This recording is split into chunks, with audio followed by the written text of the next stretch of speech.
let's discuss a couple of visuals and figure out why they work for this specific brand. So I have a couple of examples that I just want to discuss with you, talk about some things that work well, if there's anything I would change and why, and so on. So when we're looking at visuals that we're going to use on our designs, we are often looking either at photos or illustrations. A lot of these examples are based on photos just because I want to help you choose better photos for your projects. So in here we have this brand called Space. Again, a lot of these are either taken from Dribbble or from realistic websites, or I even have one of my own projects. So I don't really know if some of these that I grabbed from social media like Dribbble or Behance are actually real projects or just play projects, but overall you can see that this brand is kind of futuristic, very bold, very clean, and modern. So you can see that the images that are used in here work well with the background that we have. They also kind of are used in a sense as a background element because the text overlays it, and kind of the play on this stroke around this font is connected to the way that the lights are presented in some of these images. So you can definitely see that this is going to work well with this brand. It's very well lit, it's nicely cropped, and it does bring you that luxurious feel that we want from a brand like this. On the other example, we have a very corporate looking website, and you can see that a lot of the images are kind of showing either sturdy or trustworthy elements with people discussing something. They're very focused on what they're doing, the way that they're dressed, the way that this person is looking at this person. All of those things kind of communicate trust and responsibility, and you can really see that it's going to work well with something that's probably connected to either government or like investing, helping achieve your mission. All of those things are very corporate, and you can also see that other elements besides the imagery are telling the same thing. There are very sharp elements used across the page and across the visuals, and dark blue is used in here alongside yellow/goldish tones. So all of those things are working in unison and they're communicating the same things. Why I picked this example is, as you can see in here, we're talking about the rectangular box, and here the same thing. So I just wanted to show you that you can be playful with images. You can use shapes that are not standard. Kind of, I know that it's like the biggest cliche ever, but it really works when we're talking about visuals and images and UI design. Like, think outside of the rectangles that we usually work with and create some playful elements like this. If it works with the brand, of course, and if it works with the context that you're designing for.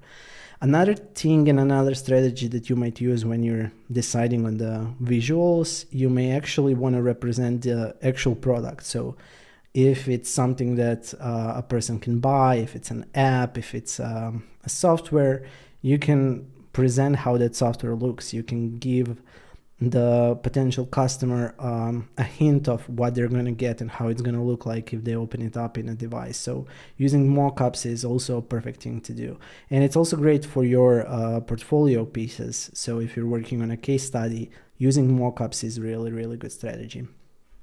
Now the next two or three, I'm not sure, are actually all connected to a similar type of product. So this one is, I'm guessing, some kind of a champagne. The other two are connected to wine. And I just want to take them as examples of like how differently you might use some visual elements depending on your brand and depending on the message that you want to communicate. So in here, you can see it's like very modern, very bold. There are some textured elements on the background, which is also something that you can keep in mind as you're designing. It doesn't have to be just flat. You can add some elements if they work with your brand well.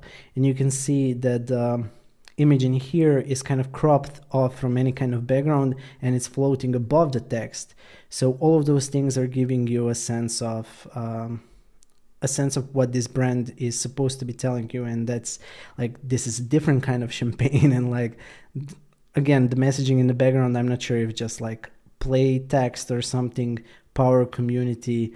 I don't know how that works with the champagne, but overall, I think that the background and kind of the texture there with some kind of splatters works really well with this image that's just cropped, and there's nothing besides the background and text in here. While if we're looking at some more traditional brands, something like this can work very well. We're going back to rectangles now, but that's okay, and they work very well with sophisticated brands, with luxury brands, and I'm feeling that this is supposed to give off that kind of vibe. You can see that they're playing around with text in here, and it's overlapping the image, and it's doing that on the part of the image that's not really important. And you can see that there's some kind of vinery in here, and it's really putting focus on the tradition. You can see that this is kind of the space that's been doing this for a long time, and they're probably great at it. In here you can see some kind of macro imagery of glass with wine inside of it, while in here it's really a bird's eye view of all of the vineyards. So all of those things together work really well, and in here a shape like a rectangle makes complete sense. In this other example, it's one of the best ways that I found other designers use other elements besides rectangles. So in here there is the shape of a leaf from a wine plant, and you can see an image inside of that shape, so it's kind of masked in a sense. There are also some illustrations in the background to give it a little bit more, something a little bit more visual, but it works really well with this brand, and I just love the fact that they've used an element like this to represent the brand, and it honestly, from my perspective, works really well. And here what I wanted to show you is that just like with the champagne example, you can crop out elements like people from photos, and even though this photo looks very stock-like, which is something that you can notice after a while, after you've been in this field for a while, you can kind of see like, oh, this is probably a stock photo, which often gives off a vibe that designer didn't spend too much time on it. But on the other hand, the photo is cropped, there's some kind of shadows behind it, there are elements overlapping it which then gives it a sense that someone really did care a lot about making this visual and making this hero image that we have on the top of this website.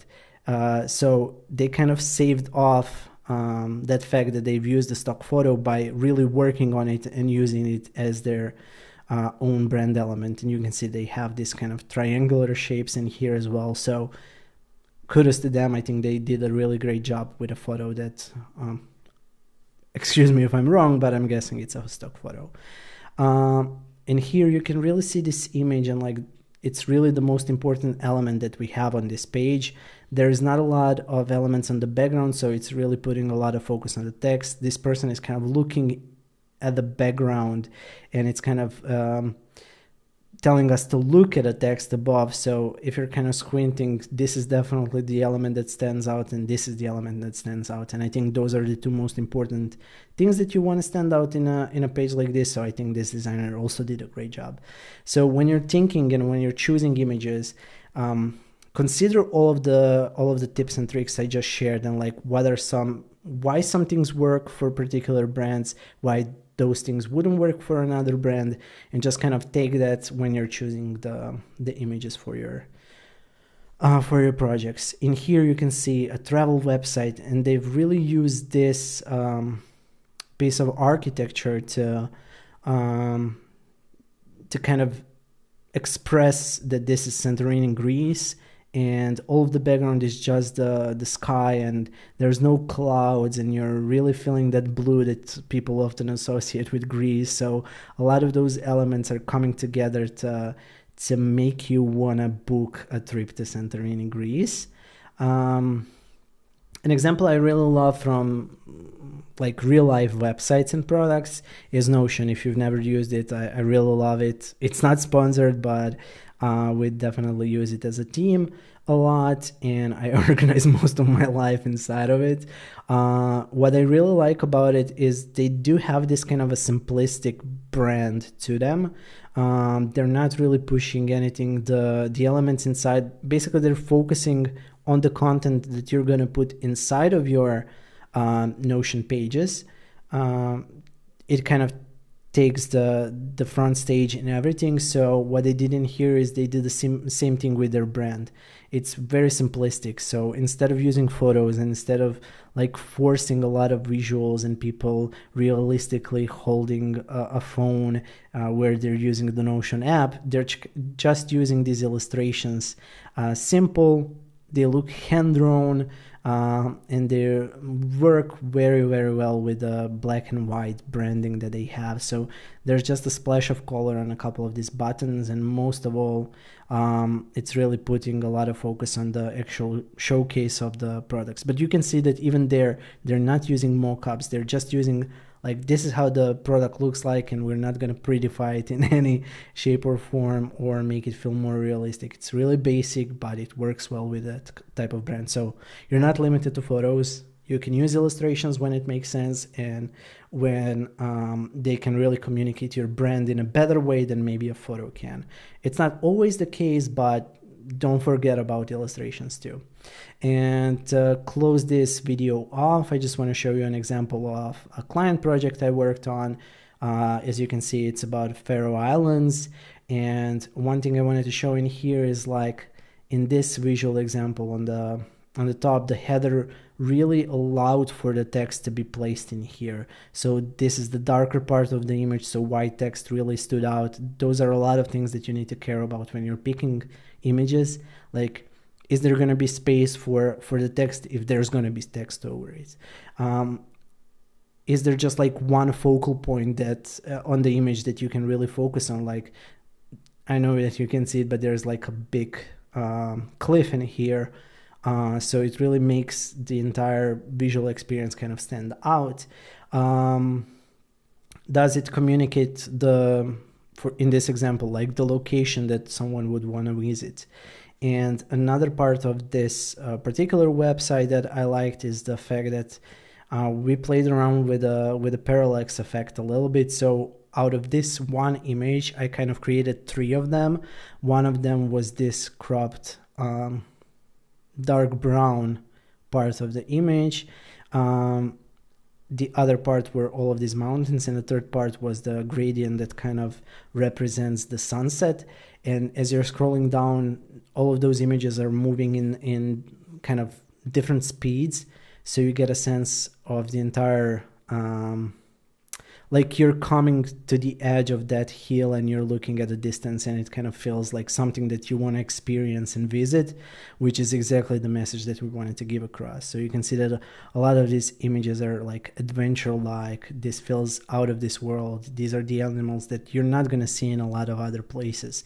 And just something that I wanted to kind of stress out, that you don't have to just have the image like it is. You can really take advantage of it and maybe do something to it to communicate the message better. And you can see in here there's some kind of a transition to a dark brown that's used in this section below, so that it works really, really well with this part of the hill or mountain or whatever it is these two people are kind of walking through. So yeah, hopefully going through all of these examples and like showcasing what I was thinking about, and what most likely when you're looking at the website, maybe all of those things are not as easily communicated to someone else, but you're able to see them, and you're able to pinpoint what works and what doesn't in all of these examples. So just a couple of ways that we can really use images and illustrations to our advantage.